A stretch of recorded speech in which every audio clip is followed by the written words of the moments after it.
finding a little challenge that you can kind of challenge yourself as well, whatever that might be.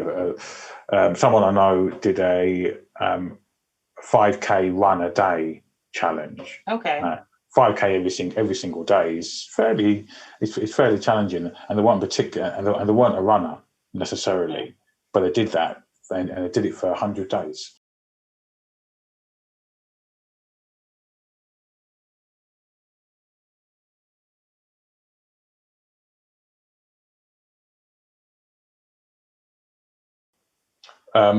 I'd actually say not enough. I think it's relatively more recent that people are starting to see the importance of having a mental outlook, because boxing is the kind of sport everybody experiences fear getting to a boxing ring. That's universal. You know, I don't care who you are. If you say you get in the ring, you're not scared, you're a liar. So overcoming that fear, rationalize it, is a mental battle, because often the fear is irrational. You know, if you start thinking about some of your attributes, what, you know, I've been training for however many years, I've won how many titles, I've had how many bouts, I've got this experience, I've traveled all over the world. All of a sudden, that fear, you think, actually, I can rationalise that. I'm okay. I'll do okay. But the first thing you think of, there's another guy across the ring who's going to do this, that, and the other. And actually, he's as scared as you are. Yeah. A lot of stuff, what they do, more kind of high performance coaching, and I get some of my boxers do, is visualising. Mm-hmm. And that's very powerful. So you're visualising what will happen. So you play out the bout in your mind, and you do it again and again and again. So by the time the bout comes, there isn't any situation that you've not, because your mind doesn't know truth from fact from fiction. Yeah. So whatever you tell it, if you say I'm no good, the mind says, okay, you're no good. Yeah. Even if you've got everything, right? Yeah. And if you tell yourself I'm brilliant, even if you've got nothing, your mind says, oh, you're brilliant. You're the most beautiful person the world has ever seen. You know, because your mind doesn't know the difference. So it's telling yourself the right things. And when you're visualizing, you know, you think, I've come up against this situation before. Even though you've never experienced it in real life, in your mind, you can deal with it. So visualizing is very, very important. And I think also powerful affirmations, always telling yourself positive things. A lot of people are quite negative and down on themselves, and you know, the way they talk to themselves, they never talk to anyone else. Yeah, like that. Exactly. So it's reframing that self-talk, and it's helped me certainly in coaching, because when I talk to some of the boxers, it's less around the tactical side, the technical side. You can teach people. Right. What you can't teach people, which they have to come on that journey, is how to be tougher and stronger mentally, how to overcome adversity, bumps in the road. And I don't want to be, you know, kind of older generation, things are different in my day, but I do find that younger kids are easier to put off than some of the older generation. Maybe because they haven't had to struggle as much. Because when you've got social media, you turn on your Instagram, you see everyone, you know, on some beach in Hawaii. You don't see the argument they've had with their partner 5 minutes before they took the photo. Exactly. So you think their life's brilliant, my life's rubbish. The life, yeah. Yeah, and actually, you know, and plus everyone wants everything now. Yeah. You know, back in the day, I'm telling some of my guys that, you know, people used to wait years to even box for a Southern Area title, which is like the first professional title you can box for. Nowadays, if these guys aren't fighting for the Southern Area title in 5-6 bouts, they think something's wrong. And you know, the willingness to stick at it is kind of gone, and that takes perseverance, and that's a mindset. Yeah. And all of that stuff is in your mind. You can choose to be patient, you can choose to persevere, or you can choose not to.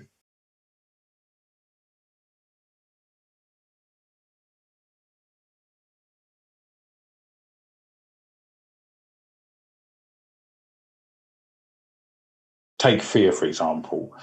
It's a similar thing if you were a singer and you've got to go on stage, or you're an actress, you've got to go on stage. That kind of fear, you know, I'm going to trip up, I'm going to fall flat on my face, everyone's going to see myself exposed. And boxing more so, because it's the only sport where you can get laid out in front of your partner and they can't come to your aid or do anything. You are exposed. Yeah. You know, every mistake you make, is exposed. You know, at the elite level, they can afford to have sports psychologists and all these things because they're not cheap. Right. They're not cheap for a reason, because these people know what they're doing. At a lower level, starting, you may have to start by doing your own kind of affirmations, finding someone to talk to, just because you don't have access to that. So someone starting out simply won't have. I mean, Anthony Joshua's got access to everything, but he didn't have that when he started at Finchley. He started as he had nothing, so he had to just go with what he had, his own kind of mental toughness, which only takes you so far, because once you get near the top, there's so many pressures. There's pressures to stay on top. There's pressures from outside. Everything you do is, people don't like what you say. They put on your Instagram and you read the comments and the criticisms and all these things. So there's more pressure as you kind of go on. So conversely, there's more kind of help. But I guess starting out, you have to have a degree of your own self-belief. And it can be challenging. It can be challenging, particularly for young Black people, because of where we're coming from. A lot of it starts at home. It's having a good home grounding, because obviously the parents play a massive role, certainly in the formative years, of a child's self-esteem and how they see themselves and they view themselves. So if you haven't got that, you're already at a disadvantage. And where are you going to get it from? You're going to get it from the world or some other way.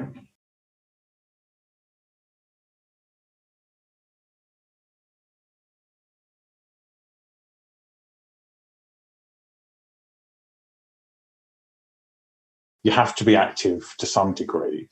The kind of stuff I don't like is one of my guys was in a big fight, which was live on Sky. And one of my support coaches said to him, I'll tell you what we'll do. We'll go in there, we'll start a pretend fight, throw the table over. And I said, no, we're not. And he looked at me and I said, we're not going to do that. We're going to behave ourselves. We're going to go in there respectfully. We'll still win the fight, but we're not going to do any of that stupidness.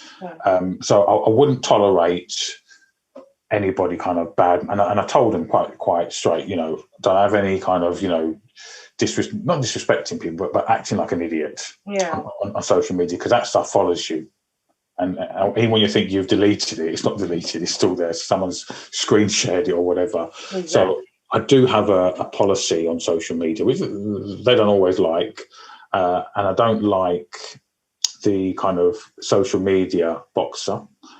By that I mean, if you're probably on Instagram, and if you look at, there are loads of people on Instagram who say they're boxers, and all they do is take pictures of themselves training.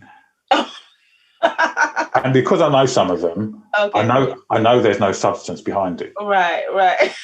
Because if you're training, the serious guys just train behind closed doors. Maybe every once in a while they'll do, they don't sit there and record every single training session. Yeah. There are those who actually look at pro boxers and say, well, Tyson Fury's tweeting stuff, but Tyson Fury's earned his dues. Anthony Joshua's earned his dues. Yes. They came up the same way everyone else did, from the amateurs, and worked their way to the top. So they can do it. But if you're starting out, you're not the same. You know what? That is actually very true, because that is one of the, I think, negatives of social media, where you have people presenting an ideal of themselves when really, I think if you put so much of yourself out there, you don't truly have a knowledge of yourself. What you said about the fast life, with this generation wanting things very fast, hence the reason why we've got a lot of mental health has increased, basically. It's a global problem.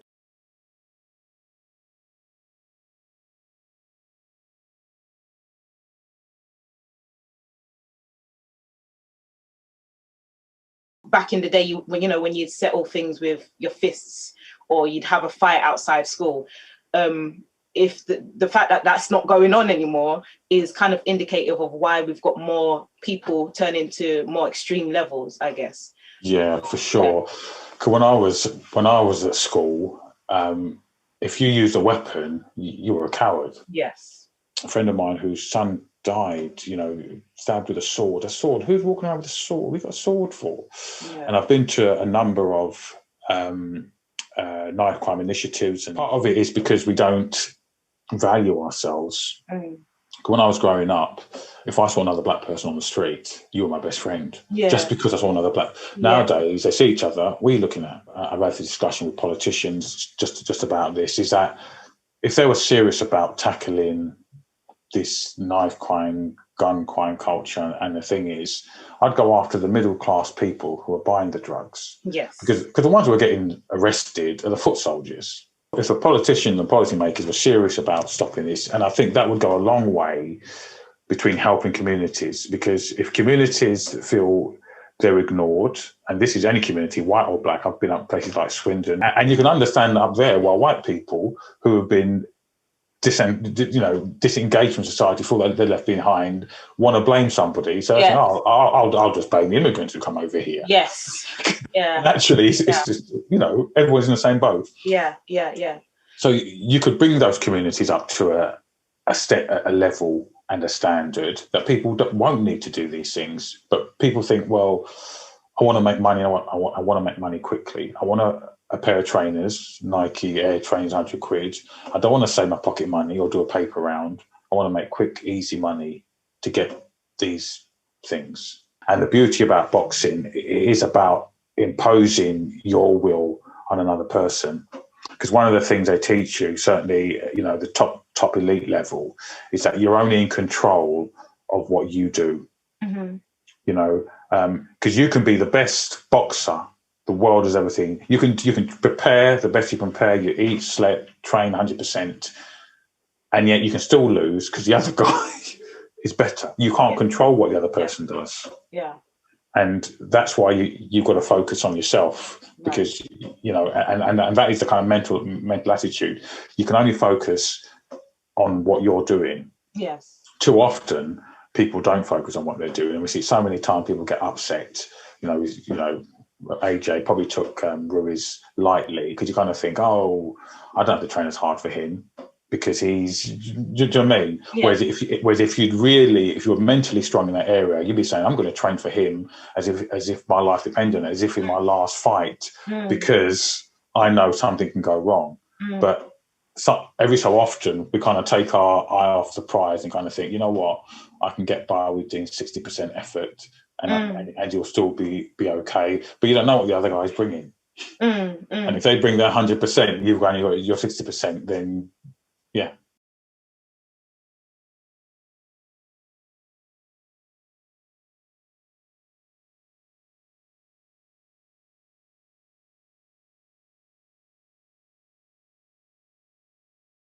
It depends on the individual. When I was competing, the day of the fight or the day before, I wouldn't talk to anybody. Right. I didn't want anybody at all. My family wanted living at home. Right. But they knew, because I told them, I said, look, I'm not being rude. I'm going to say thank you, but I don't want to talk to anybody. Just leave me alone. And they left me alone. They understood that. Yeah. Obviously, if you do it to some people, might do it to a girlfriend. She's like, why are you blanking me? Yeah. Because they don't understand or they don't want to understand. Yeah. Some people like being around people, and other people like to isolate themselves and be away from people. So it's different from different people. So some people are more social animals, and they need to be around people even when they're training, and they can feed off that. Yeah. Other people like myself like the solitude because we're more kind of introverted. So it depends on the person's character. That's comforting. Yeah. So it does depend. Yeah. Yeah.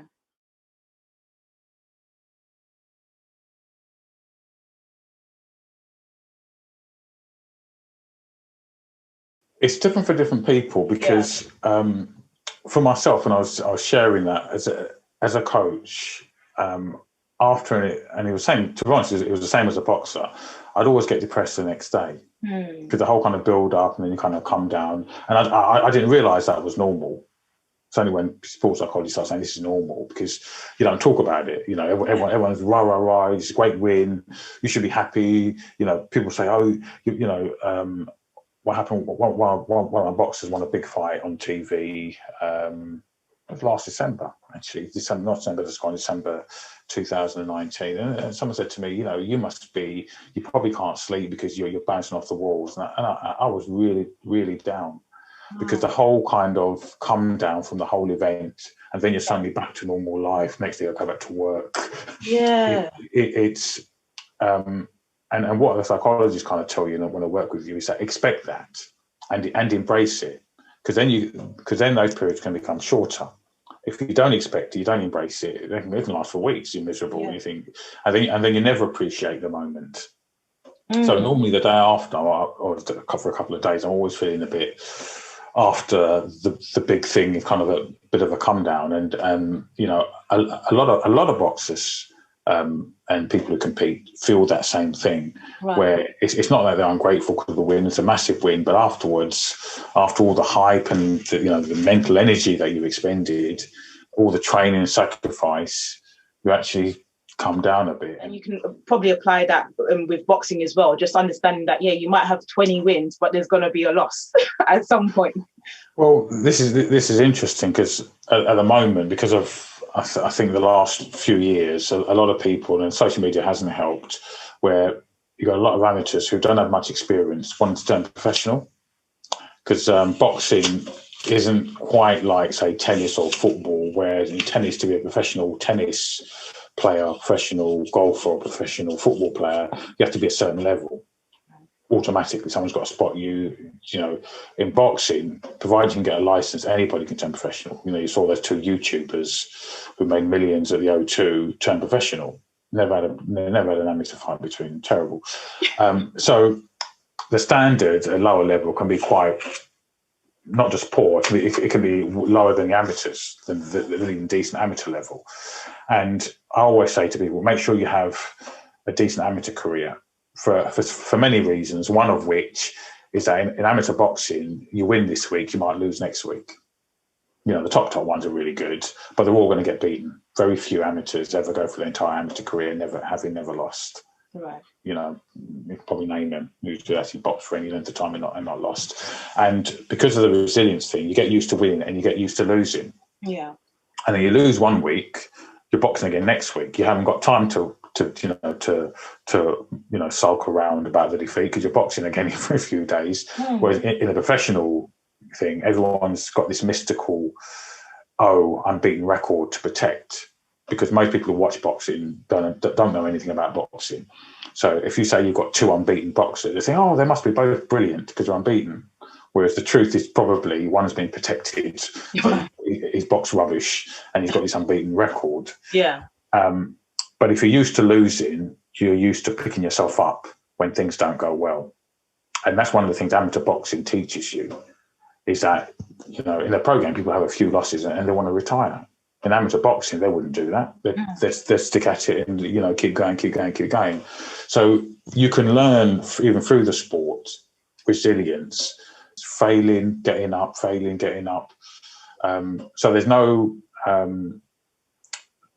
there's nothing like going through it to kind of get you through it, in a sense. Yeah.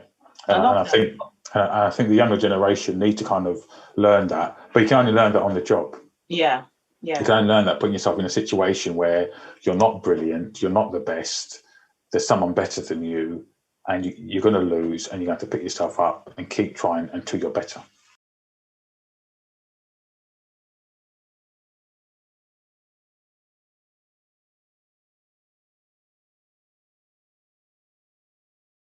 With a younger person, the biggest challenges I've found is always things outside of the sport, because when you lose them, you often lose them to the same things. They want to start.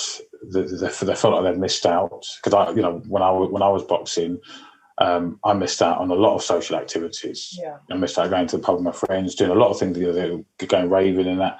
I was very disciplined when I was boxing. If I was doing something, this is what I'm doing. So I missed out on a lot of things, which, to be honest, I don't necessarily think I missed out. Just saved myself getting involved in a lot of silliness. Exactly. But, a lot of young kids can kind of think, well, I can't mess around, with girls in quite the same way. Like, you got to be sensible. I can't be hanging around all my mates doing these things. So at some point, what usually happens is they might get to a certain age, and all of a sudden they think, this training's boring. All my friends are out having fun, doing X, Y, and Z, and I want some of that. And that's more often, that's where you lose them to, rather than because they lost a fight. You lose them to other things, the pull of wanting to be out in their mates, just enjoying themselves. And typically where it happens is when they get to the kind of if they start boxing young, get to the teenage years and can navigate their way through that till they're 19, 20 and are still competing, then I think there's every chance they can go on and do something.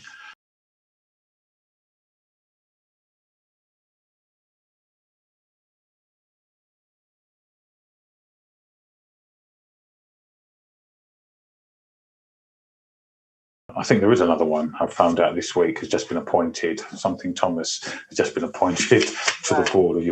But the figures are dire, and even when boardrooms are diverse, very rarely is it black people. Right. There's only 5 black women on the board of any sport governing body in the country, all of them.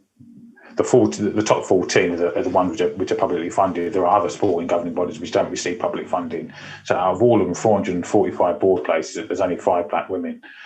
In the entire country, all boardrooms, every type of work you can think of, only 3% of black people in the boardroom. So you can't, with those kind of stats, you can't say it's just a coincidence, it's just an accident, because it's every single, and I used to do consultancy work, and I travel around. I remember going to Crawley, and Crawley as an area has got a lot of racial connotations as an area.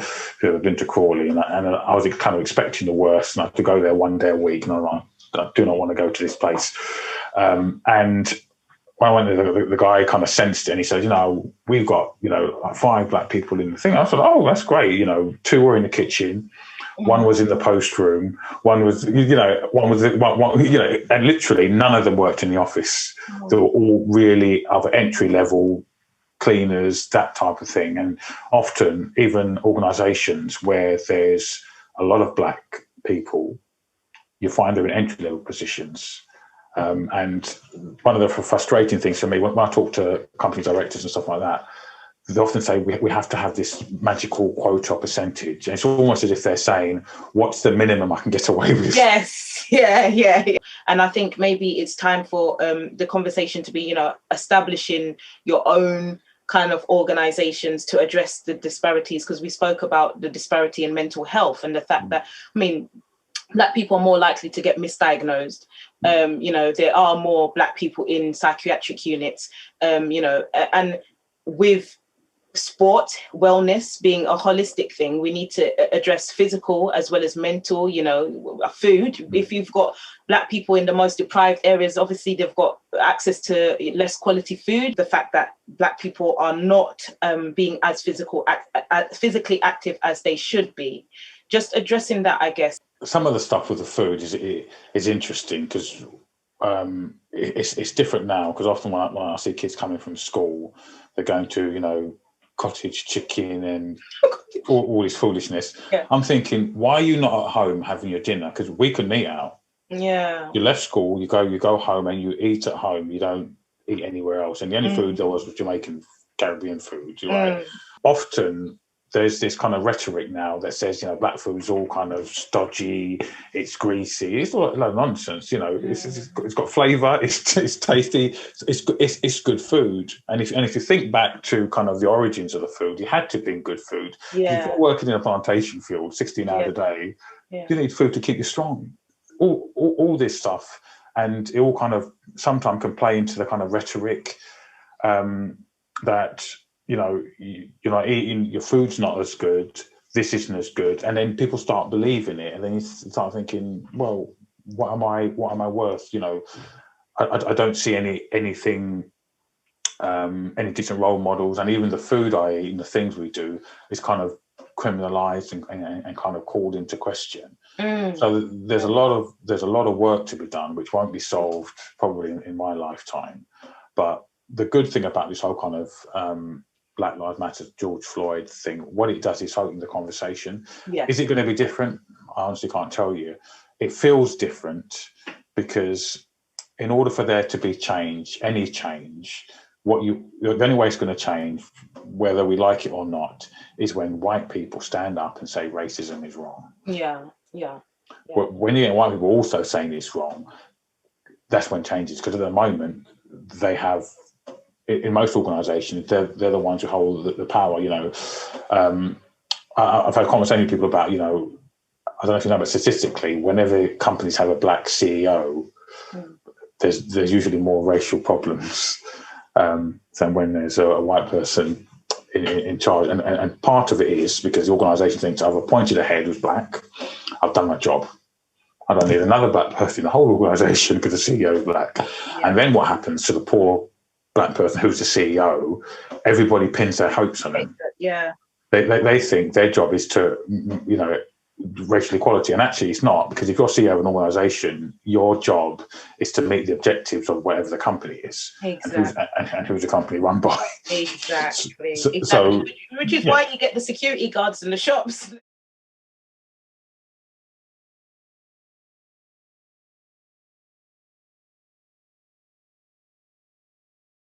I often find the biggest, because even doing this review around racism, yes, the biggest obstacles I faced were actually from other black people. Yeah.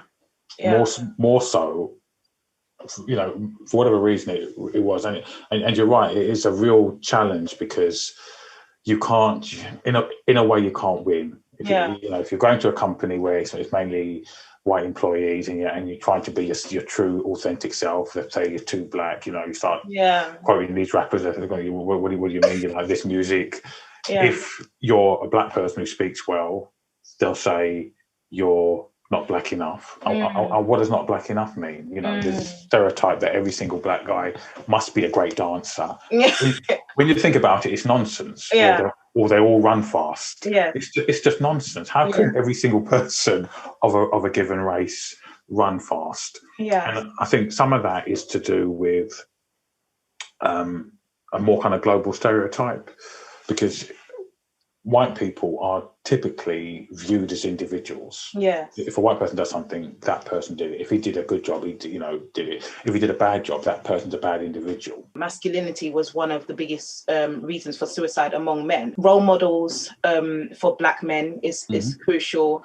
Having an outlet. I don't know how much of an open door policy you have with the people that you coach, but just having someone to talk to, I guess, because oftentimes you have associates, but you don't have close friends to talk to. So I guess having someone that you can confide in without the shame, because shame is a big problem as well. And just stigmatizing mental health, because everybody actually goes through some kind of mental health. One in four. But actually, that's one of the reasons why things like therapy helps, because one of the things it does is it enables you to speak to somebody and totally let your guard down. Because if you're going to tell someone your deepest, darkest secrets, fears, things that that makes you vulnerable, you better be sure that person is somebody you can trust and confide in. You have to be, and a lot of people grow up suspicious because of how they've been brought up. So there's never really that kind of trust there. So you never really open up to people, and more so men, because I think statistically women are 3 times more likely to suffer from depression, but men are 3 times more likely to commit suicide because of the depression. Because women talk to feel better. A guy won't come to you and share he's got a problem. They came in and talk about football, talk about boxing, talk about the weather, talk about music, everything except the very thing. Whereas when I was coaching the amateurs and I had female amateur boxers, they'd come in and say, I'm having a terrible day. This. And you could change the coaching session accordingly, because you already know what you're facing. With the guys, you wonder why they're not responding today, because they've got all this stuff which is important that they're carrying. And they're not saying, and So in boxing, I know boxing clubs, gyms, I know there's signposting in most areas. And have you this is quite a new thing, right? Having it is a very new thing, and one of the reasons is because we realized there were a couple of instances. I mean, there was a guy who beginning of last year, took his own life, and a young amateur coach, young family, nobody suspected. You just had a young daughter, months old, steady relationship, just bought a new car, nice house, drove his car the wrong way down a motorway, crashed into another car and killed himself on purpose. And, it's only 23, 24. Nobody had a clue that this was going on. So something was going on, because you don't just do that. And it's, a deliberate act like that. You don't just do that without stuff going on. And, we were doing a number of campaigns about the need to talk. And one of the downsides of COVID is that you've missed this kind of water cooler. Come in the gym, you can just have a little bit of banter. You can chat. Zoom isn't the same thing. No, isn't quite the same thing. People try and replicate Zoom as if it's real life. It's completely different. And that's the thing where I think coming out of this, we're going to find a lot of people more isolated. We already know that a lot of young black kids don't have access to even stuff like laptops, Surface, iPads, and all that stuff to do their schoolwork. Yeah. You haven't got enough bandwidth. The barriers wide, and it's just widening and widening and widening. So coming out of this, there'll be a lot more people with mental health problems, and we're going to need to be able to support them. So we're going to need clubs. We're going to need more mentors. We need everybody to kind of support, especially young people, because as an adult, I can kind of accept why we need to lock down. Right. But if I was 8, 9 years old, I said my nephew was just 9, Aaron, and he wants to just play football on Saturday morning. He doesn't understand why he can't see his friends. Lockdown, out, lockdown, black in lockdown, out. It's very, very difficult for them because they're very relational. They need to be around other kids. Yeah. And also with black people, I mean, black and Asian people are so sociable. They're very much community based.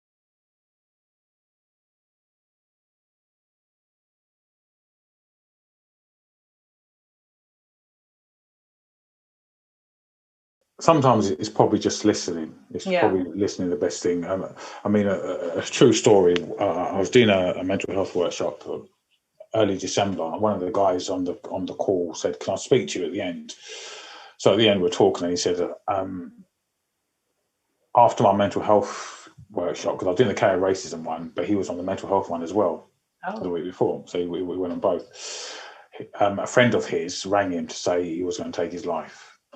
And because he'd just been on the care racism workshop, he was able to kind of talk him round. So he said, "Actually, thank you." And it was good for me to hear, because it means it works. You know? And all he did was listen to the guy. And sometimes all someone needs is for you to listen. I mean, if someone's really serious about wanting to take their own life, they're going to do it. They're going to do it. Unfortunately, they're going to do it because they're not thinking straight. They're not in that place that you can reason. But sometimes there's no warning, things are going on. You hear stories of someone hanging themselves, and then you think, what on earth would make them do that? And sometimes you just never know.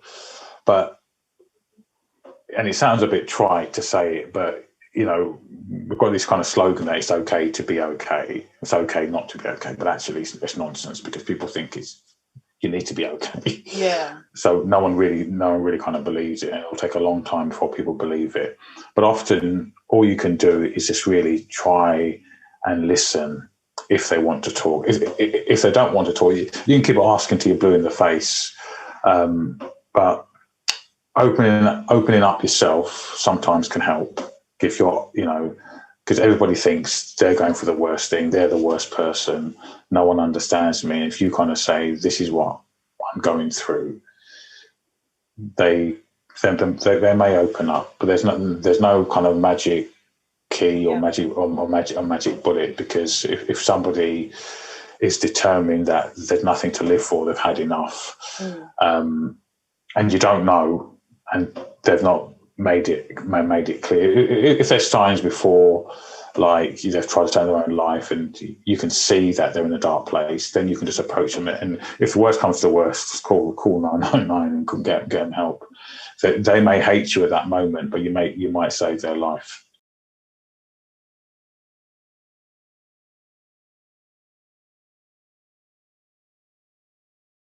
Yes, yeah, absolutely. Because some of the mental health stuff, they've got this kind of peer-to-peer support group. Yeah. where you sign on the website, they assign a peer mentor to you, and you can speak to someone. I think it's an hour a week. But you don't know, they don't know you, but they'll just talk to you. And someone I know was to work for Samaritans, and they're just brilliant, because sometimes people just don't know who to approach. And part of the whole kind of stigma, because I know, especially around black people growing up, our view of mental health is madness. Yeah. We think mental health, if your mental health, you know, my mum used to say, I'm sure she won't mind me saying that, she said, oh, this guy's not righted. What do you mean? You know, he's not in his right mind. And, you know, because he's walking around talking to himself. But that's an extreme element of mental health. Lots of people don't talk to themselves, but they've still got mental health problems. And also, I mean, that's because it was undiagnosed. Yeah. And, you know, there was this guy who lived in, he lived near us when we were growing up. Huge guy, black guy, about 6'8", big back, 20 stone. And he used to walk around and he used to say, the best of luck, at the top of his voice. So they wanted to see him, and we were wanting to run away from him. And this guy was totally harmless, he wouldn't hurt a fly. Yeah. But people saw him and automatically were scared of him because they didn't understand. He was the most gentle, soft person you could ever meet. He wouldn't hurt anybody. Yeah. But he had issues, and you know, I guess the challenge for people who work in the mental health profession, if you've only got 20 beds and you've got 22 people who've got mental health problems, two are going to have to go on the road. At the top level, everyone has, you know, the top GP guys who all got access to sports psychologists, therapists, and also at professional level, the top ones are getting there now, because in America, a lot of athletes from a younger age are going to see someone. Maybe the shame of it is they're going because they think something's broken. They probably think, well, I'm really talented, but I'm not fulfilling my potential. Something's broken. Yeah. So I now need a sports psychologist to go and see, and it's at that point they go and see a sports psychologist over here, whereas in America, slightly less so, they go and see it because they want to get that little bit of 1% edge, that little marginal gain. Yeah. So their viewpoint's very, very different. And the whole culture around therapy in America is different. Everyone has a therapist. Everyone says, you know, I'm going to go and see my therapist. Yeah. And no one blinks an eye. In England, you say, I'm going to go. If you went to work and said, I'm going to go and see a therapist, you think, maybe we shouldn't give her that project. Probably, you know, because all of a sudden they think there's something wrong. But actually, when you think about it, it's actually the most natural thing to, you know, call it a therapist or whatever. But the fact that you've got someone to talk to about what's going on, of course. What's not to like about that? Of course. Yeah.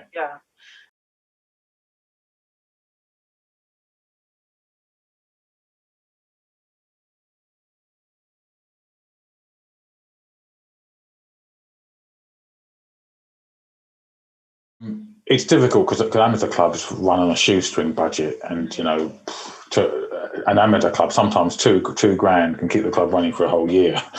You know, because they literally people wouldn't believe how much of a shoestring they have to work with. You know, live on just the subs that the boxers pay, and you know, rent and club shows. They run 2 or 3 shows a year. That makes the income to keep surviving. So you know. And I'm fearful because of the whole kind of COVID thing that I'll be able to have any shows, make any income. It's a real challenge. We don't know how long the government will keep giving this government support, which is getting less and less anyway. But I think having a kind of mental health champion at each club, hence we're doing these kind of workshops, is a good starting point, because in every club, you have to have a welfare officer, safeguarding officer. You can't operate as an amateur boxing club without having a safeguarding officer, a welfare officer. So why not have someone? If mental health is so important, which it is, why shouldn't you have somebody in the club, even if and they don't have to be a psychologist, but someone who you can come and talk to and come and listen to. You know, because I had that, because one of my ex-trainers, Errol, and I spoke to him just before Christmas. And I'm showing my age because he's 66 now. And I said, you can't be 66. Because, you know, and all he did after training, and I was at the time really shy, wouldn't speak to anyone unless they spoke to me.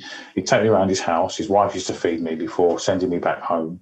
And he lived up the road from me, so I could literally walk from there. And he integrated me in his family.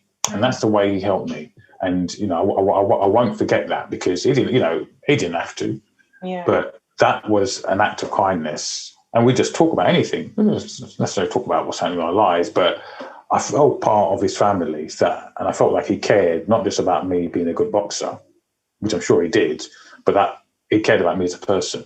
Especially when you consider, because you did say when you were younger, you did have depression with the whole. Yeah, absolutely. And, so I think having someone in each club that cares, and they're already there, to be honest. Or most clubs, most boxers would say there's somebody in the club which keeps them coming, be it the coach or another coach or whatever. I haven't got to be the lead coach necessarily, but that someone you can sit down and talk to, look at them and say, actually, you're a good person, and you genuinely care about me, not because of whether I win or lose, because that brings a different set of pressure. Because if you know that somebody likes you because you're a winner, you start thinking, how are you going to treat me when I start losing? Yeah. And it doesn't work. So I think that's a step in the right direction, because they can't afford to have that. I think the kind of raising awareness, because what we do with these workshops, I know the one you went on was online, we do them face to face, and the face to face ones are 3 hours, sometimes 3.5 hours, and it's far more in depth, far more interactive, and we try and cut it down time wise. But once people start talking, everybody else opens up, because they realise they're not the only one. A boxing club is, you've got the camaraderie, and it's a really good place to establish strong links, foundational, friendships. And also, you mentioned the fact that it's not having therapy and counselling is not a dirty word. It's just the opportunity, basically, to open up, and a natural part of basically our maintenance, our mental maintenance. And also, you did mention in terms of boxing, getting in as early as you can, but in this country, I think you said there's a cap, so about 10 you can do. Yes, they're called skills bouts, where there's no result, and then you can have your first competitive match at 11. At 11, right. So obviously getting in as early as possible, because I think the discipline of boxing is so crucial, and it gives people to work towards something. Because actually, with what we've learned with mental health is depression can be caused when you don't have a goal, or when you're not working towards something, when you feel like you're kind of at a stalemate. So I think that's really good to get children involved as early as possible. And I did say, just in terms of the disparities of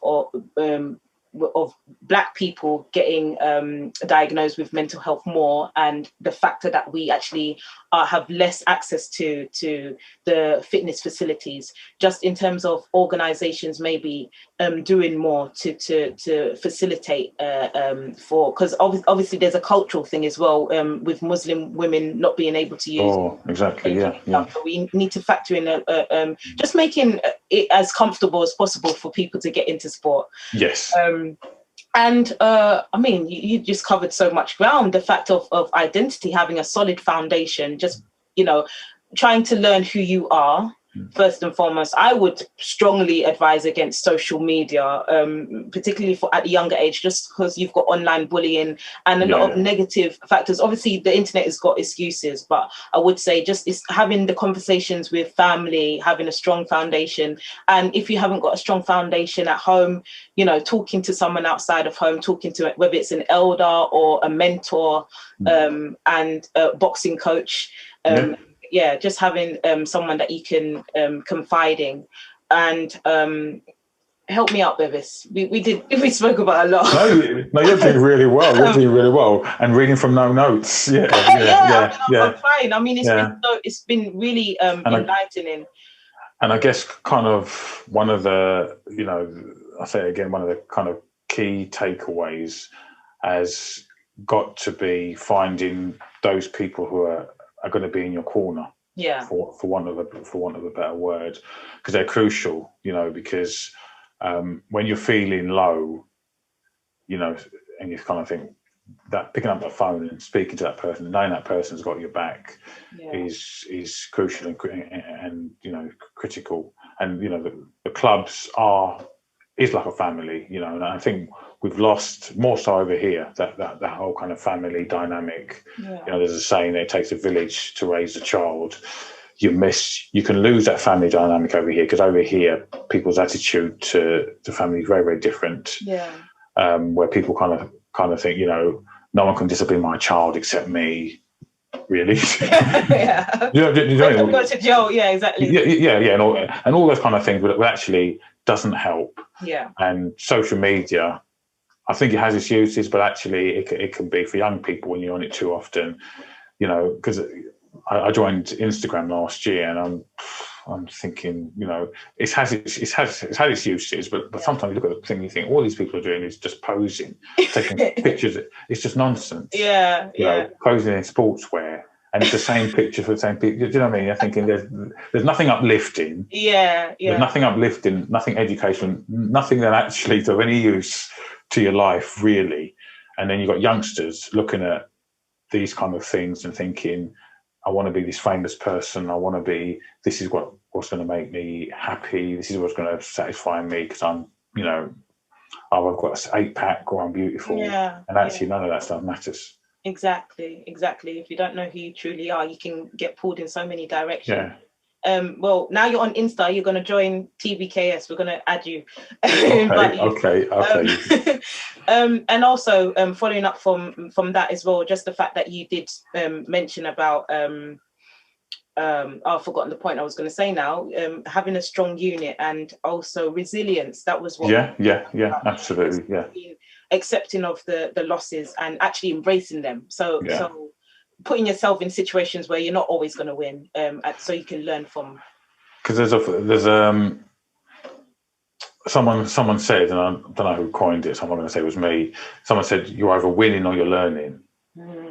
And so if you kind of reframe defeat, that's learning, and even the fear thing. I was talking to one of the GB psychologists, and he said, before competition, like Olympics and stuff, they tell the athletes that they're not scared, they're excited. Because the feeling is the same. How you feel is exactly the same. So they say, I'm not scared, I'm excited. And just calling it something else, it automatically changes how you feel. So words are powerful, and so that affirming yourself and other people around you, being supportive. Because you asked me the question about where you get the kind of resilience from and the determination. So then you kind of say, then what role does the coach play? Yeah. My role sometimes is just to remind them.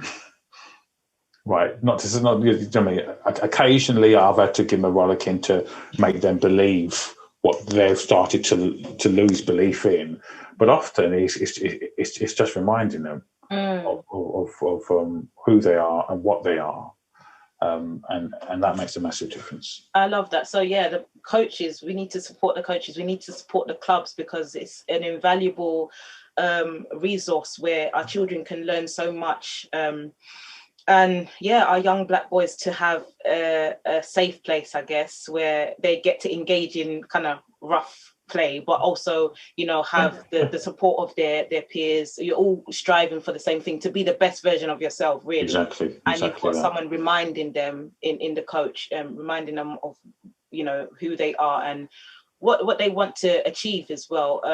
So, I mean, have you got any kind of pointers or anything you'd like to add?